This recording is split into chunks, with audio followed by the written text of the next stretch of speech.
Britain में प्रधानमंत्री पद के लिए चुनाव की कवायद इस समय दुनिया भर में चर्चा का मुद्दा बनी हुई है। और अब जो 5 दौर के चुनाव हुए जिसमें लिज ट्रूस और ऋषि सुनक दो टॉप कंटेंडर सामने आए, इन दोनों के बीच अब मुकाबला है और अगले दौर के चुनाव की तैयारियां चल रही हैं, चुनाव चल रहे हैं और जल्द ही ये सस्पेंस हमारे सामने होगा। आइए बात करते हैं इसी मुद्दे पर और इस विषय पर जानकार हैं हमारे साथ जुड़े मेजर अमित बंसल, जो कि विदेश मामलों के जानकार हैं, जियोपॉलिटिकल एक्सपर्ट हैं। सर, आपका बहुत बहुत स्वागत है। धन्यवाद।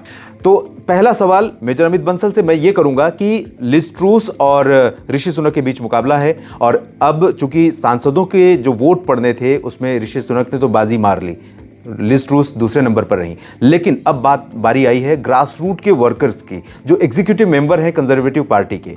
उन वर्कर्स की जो लॉयल्टी है या उन वर्कर्स का जो फेथ है वो लिज ट्रूस के साथ जा रहा है या ऋषि सुनक के साथ जा रहा है, या इन दोनों लीडर्स की जो अपनी पॉलिसीज हैं, जब आप टीवी डिबेट में देखेंगे तो ऋषि सुनक की जो पॉलिसी है बिल्कुल अलग जाती हुई दिखाई देती है और लिज ट्रूस की पॉलिसी अलग जाती हुई दिखाई। तो दोनों नेताओं में कौन पसंद आएगा ग्रास रूट वर्कर को, ये पहला सवाल सर आपसे। देवेन जी, अभी सिचुएशन बड़ी वोलेटाइल है जी। जहां तक पहली मैं बात करूंगा, पहले जो सर्वेस थे, पहले जो सांसदों के बीच में जो वोटिंग हुई जी, उसमें ऋषि सुनक आगे निकले जी। लेकिन अब जो एक सर्वे हुआ है, जो यू गॉव करके एक उनका सर्वे बोला जाता है, पोल है जी, उसमें लिज ट्रस ने लगभग 62% 62% वोट हासिल किए हैं, जबकि ऋषि सुनक को 38% मिले हैं, जो कि एक बहुत बड़ा अंतर है जी। इससे पता लगता है कि ग्रास रूट वर्कर कहीं ना कहीं लिज ट्रूस को पसंद करते हैं और इसके मैं आपको 4 कारण गिनाऊंगा। ओके। सबसे पहली बात, अगर हम कंपेयर करते हैं जो पूर्व प्रधानमंत्री रहे बोरिस जॉनसन की, क्योंकि उनकी पार्टी में एक अच्छी खासी पैठ है, तो लिज ट्रूस को बोरिस जॉनसन का लॉयलिस्ट माना जाता है और यही कारण है कि जब उनको कहा गया कि आप इस्तीफा दें अपने विदेश मंत्री के पद से, तो उन्होंने कहा no, I am close to Boris Johnson, तो वो तब तक इस्तीफा नहीं देंगे जब तक कि पूरा चुनाव नहीं हो जाता। ये पहली चीज जी। दूसरी चीज आती है, उन्होंने जो 31 बिलियन पाउंड से ज्यादा के टैक्स कट की घोषणा की है कि हम टैक्स काट लेंगे और इसकी वजह से जनता को फायदा होगा। ये कहीं ना कहीं ये फ्रीबीज जो ग्रास रूट वर्कर्स हैं उनको अच्छी लग रही हैं और शायद उसके चलते वो सपोर्ट कर रहे हैं। तीसरा कारण जो मैं बताऊंगा वो ये है कि ऑल्दो लिज ट्रस के जो पेरेंट्स थे वो लेफ्ट विंगर थे, बट लिज ट्रस एक बहुत हार्डकोर राइट विंगर पॉलिटिशियन रही हैं जी। और राइट विंगर पॉलिटिशियन होने के नाते उनकी एक अच्छी खासी पार्टी में पैठ है। और हम अगर कंजर्वेटिव पार्टी का डीएनए देखते हैं तो कंजर्वेटिव पार्टी के डीएनए में ये बहुत इंपॉर्टेंट, वहां पर मैक्सिमम राइट विंगर्स हैं, तो कहीं ना कहीं उन राइट विंगर्स का सपोर्ट उनको मिल रहा है। और चौथी और सबसे इंपॉर्टेंट बात यह है कि जितने भी बोरिस जॉनसन के लॉयलिस्ट हैं वो because of the habit, because जिस तरह से ऋषि सुनक ने ओपनली बोरिस जॉनसन की नीतियों की आलोचना की थी और उनको डिफाई किया था, उसके चलते जो बोरिस जॉनसन के लॉयलिस्ट हैं पार्टी में, वो कहीं ना कहीं ऋषि सुनक के खिलाफ हो रहे हैं और लिज ट्रस के साथ में वो टीमिंग अप कर रहे हैं। तो अब जब ये चारों फैक्टर्स को हम मिलाकर के देखते हैं तो हमें कहीं ना कहीं लग रहा है कि हाँ, लिज ट्रस एक अपर हैंड ले रही हैं ऋषि सुनक के ऊपर जहां तक ब्रिटेन के प्रधानमंत्री को चुनने की बात है। जी, तो ये बहुत अहम बात है और आने वाला समय बहुत जल्द ही ये स्पष्ट हो जाएगा आने वाले समय में कि लिज ट्रूस पद पर पहुंच रही हैं या फिर ऋषि सुनक। और अगला सवाल हम ये करते हैं, अगले मुद्दे पर आते हैं कि भारत और ब्रिटेन के बीच में फ्री ट्रेड एग्रीमेंट होने वाला है और 31 अगस्त को ये पूरा हो जाएगा और इस मुद्दे पर दोनों देशों की बातचीत काफ़ी हद तक आगे बढ़ चुकी है, MOU साइन हो चुके हैं, बस अब औपचारिकता बाकी रह गई है। तो अगर लिज ट्रूस बनती है प्रधानमंत्री ब्रिटेन की या फिर ऋषि सुनक, दोनों में से भारत के लिए, भारत के साथ व्यापार के लिए कौन बेहतर होगा? भारत के लिए व्यापार में दोनों ही बेहतर रहेंगे, क्योंकि ये जो फ्री ट्रेड एग्रीमेंट जैसे मुद्दे होते हैं, दीज आर स्टेट पॉलिसीज जी। और अब प्रधानमंत्री कोई भी हो, चूंकि वो कंजर्वेटिव पार्टी से हैं, पार्टी चेंज नहीं हो रही है जी, तो इस मुद्दे पर कोई फर्क नहीं पड़ेगा और trade agreement will go as it says, उसके ऊपर कोई फर्क नहीं पड़ेगा, क्योंकि उसका एक बहुत बड़ा रीजन है जी। भारत एक बहुत बड़ा मार्केट है जी, और इस फ्री ट्रेड एग्रीमेंट की सबसे ज्यादा जरूरत, भारत से भी ज्यादा जरूरत ब्रिटेन को है। ब्रिटेन को अपना मार्केट यहां बनाना है, ब्रिटेन को अपनी गुड्स यहां बेचनी है ताकि वो कंपीट कर सके और उसके लिए उसको फ्री ट्रेड एग्रीमेंट चाहिए।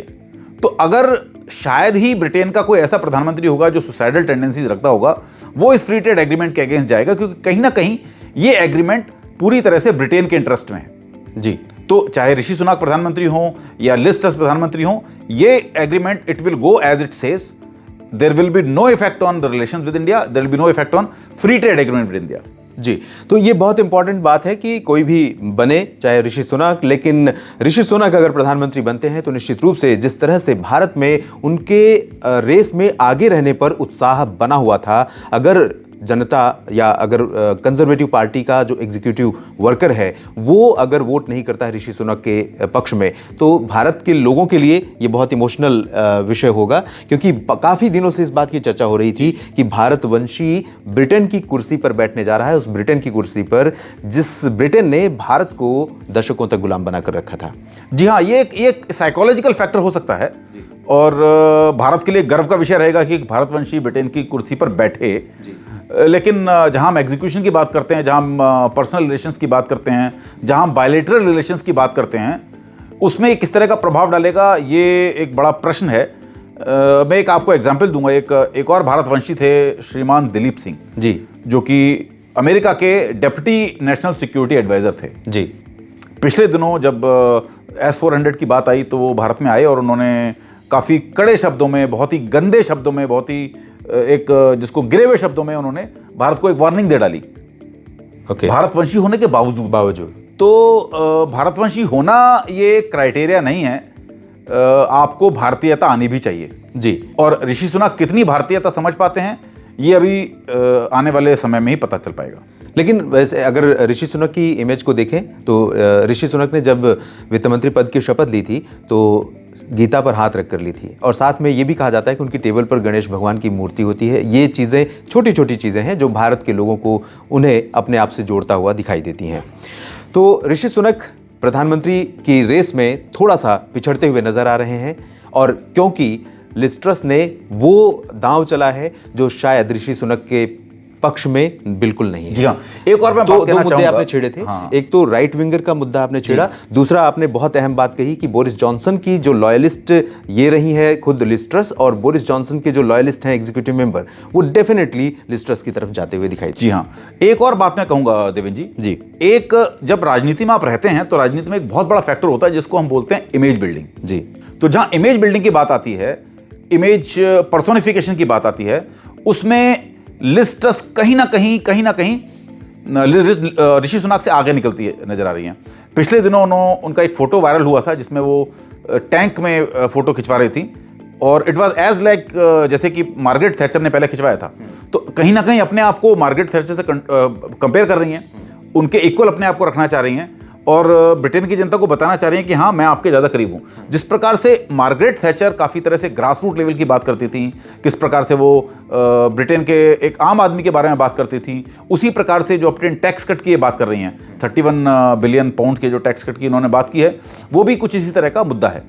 तीसरी बात, जिस तरह से लिज ट्रस अपने आप को एक टिपिकल ब्रिटिश के तौर पर प्रेजेंट करती हैं, टिपिकल ब्रिटिश, तो कहीं ना कहीं एक छोटी सी थिन लाइन है जिसमें एक आपके पास भारतवंशी है जो किसी दूसरे देश का मूल नागरिक है, और दूसरी तरफ आपके पास लिज ट्रस हैं जो कि पूरी तरह से ब्रिटिश हैं जी।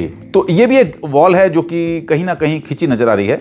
लेकिन अल्टीमेटली जो पूरा निर्णय है वो तो कंजर्वेटिव पार्टी के सांसद करेंगे, लेकिन कहीं ना कहीं इमेज बिल्डिंग में मैं देख रहा हूं कि लिज ट्रस आगे निकलती नजर आ रही हैं ऋषि सुनक से जी।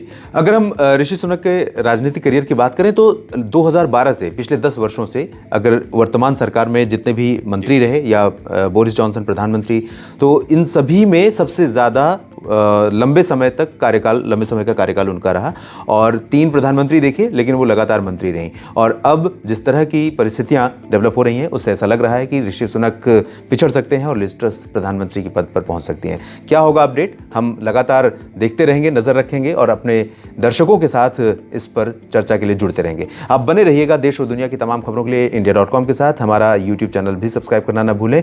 और सर, आपने समय निकाला हमारे दर्शकों से बात करने के लिए, इसके लिए आपको बहुत बहुत शुक्रिया। धन्यवाद देवेंद्र जी।